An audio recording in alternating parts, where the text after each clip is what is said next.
we got everybody to get a car and had to readjust. Hundreds of thousands of jobs had to be readjusted and transplanted, moved here or there. These things can happen. The business community can take care of things like this, but the important thing is we had the freedom to say, I want an automobile, and Henry Ford had the freedom to say, I'm going to build another factory to supply it, and farmers had the freedom to leave their farms and go work in those factories. You know, it's a beautiful thing until the government comes in and says, wait, farmers should stay on their farms. In 1929, America produced 5,350,000 cars. In 1953, so what's that, 25 years later, America produced 5,700,000. So in a quarter of a century, we only found it necessary to produce an extra 250,000 cars. All the people we've added, all the roads we've added, all of that. Here's another factor, that people who bought a car in 1921 needed another one in 1923. And people who bought 2 of them in 1923 needed 2 more in 1926 or 27. And if you bought one in 27, you needed one in 29. See, one of the problems with the early technology was it was expensive. They had to buy these cars, and sometimes were still paying for them when they were shot to hell, because these were not the best of cars. So to get everybody into a car, we had to allocate massive resources. Those cars weren't the best of cars, had to be replaced more frequently, were more expensive, and that's the definition of progress. We weren't going to stay in cars of the 1920s variety forever. So when we get to the 1950s, we're not replacing the cars quite as often. We get to the 1990s, we're not replacing the cars quite as often. So I don't think we make too many more than 6 or 8 million cars a year. Even today, I don't know, maybe we do. The really big and absolutely genuine growth stock of the 1920s was General Motors.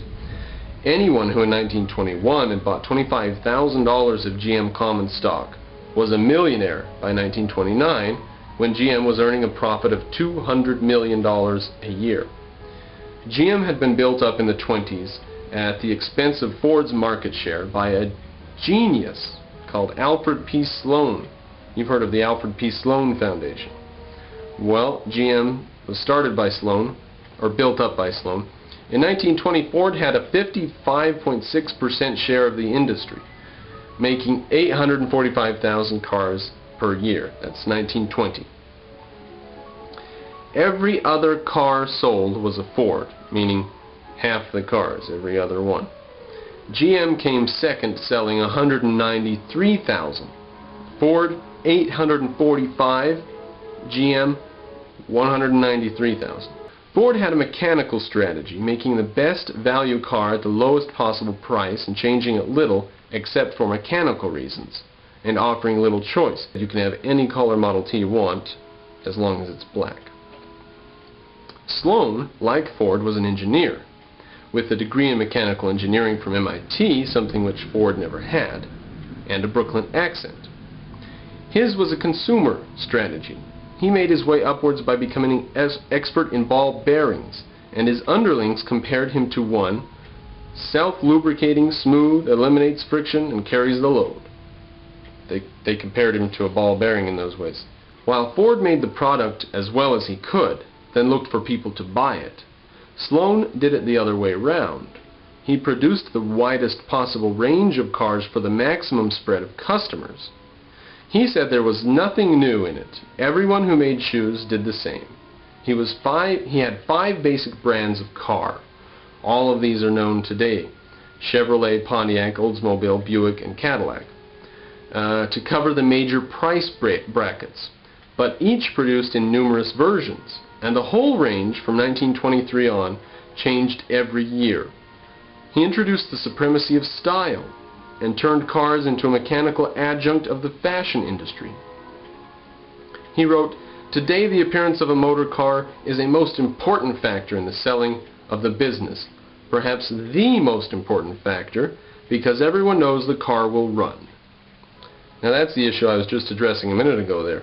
The longer cars were being built, the better they were getting. His cars looked more and more imposing as they expanded in size, guzzled more gas, and piled on the chrome. He appealed strongly to the American cult of bigness and the linked cult of variety. He pushed Ford into a bad second place, and he made GM into the largest manufacturing company in the world. Americans don't have a cult of bigness or a cult of variety. Americans just like stuff. If they happen to like stuff that's big, or if they happen to have different tastes, I like something different than that guy and I want to express myself differently, that's not a cult. Anyways, I gotta speak out when I can, you know. Paul Johnson, History of America. History of the American people. Pardon me. Now from The Big Change by Frederick Lewis Allen. The America Transforms Itself. Chapter 8, The Automobile Revolution. 3.5 pages. We'll be done with this book. In the year 1906, Woodrow Wilson, who was then president of Princeton University, said, quote, "Nothing has spread socialist feeling in this country more than the automobile," and added that it offered, quote, "a picture of the arrogance of wealth," end quote. Less than 20 years later, now it just goes on to talk about a sociological study, and 2 women were interviewed, and here's what the women said. Said one, who was the mother of 9 children, quote, "We'd rather do without clothes and give up the car." Said the other woman, "I'll go without food before I'll see us give up the car." End quote. And elsewhere, another housewife, in answer to a comment on the fact that her family owned a car but no bathtub, she uttered a fitting theme song for the automobile revolution. Why, she said, you can't go to town in a bathtub.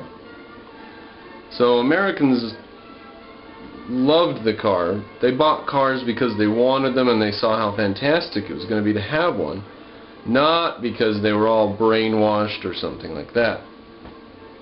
It was not a cult of bigness or a cult of anything, individuality or anything. It was just they wanted a car because it would make life better. That's all there was to it. This change in the status of the automobile from a luxury for the few to a necessity for the many, a change which, as we will see, progressively transformed American communities and daily living habits and ideas throughout the half-century, did not come about abruptly. It could not, for it depended upon 3 things. First, a reliable, manageable, and not too expensive car. That, of course, ladies and gentlemen, as you know, took a while in coming. Continuing. Second, good roads. And third, garages and filling stations in profusion. And all 3 requirements had to come slowly, by degrees, each reinforcing the other. A man who had tried to operate a filling station beside a dusty rural road in 1906 would have speedily gone bankrupt. But it was during this 1920s that the impact of the change was felt most sharply from year to year. Okay, down a page. Ford's energetic driving down of prices helped to make the automobile more popular. You know that he went on a rampage over years trying to get the price of the Model T down lower and lower. The price of his cars down lower and lower. The Model T was about the best example. But equally responsible were a series of vital improvements.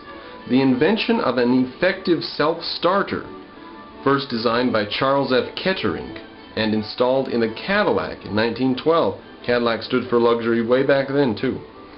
The coming, within the next 2 or 3 years, of the demountable rim and the cord tire, but above all the introduction of the closed car.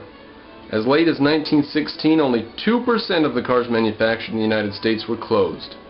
By 1926, 72% of them were.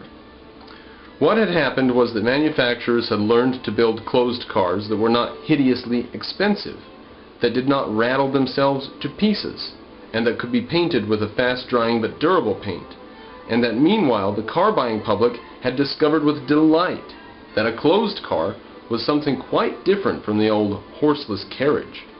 It was a power-driven room on wheels, storm-proof, lockable, parkable all day and all night in all weathers. In it you could succumb to speed fever without being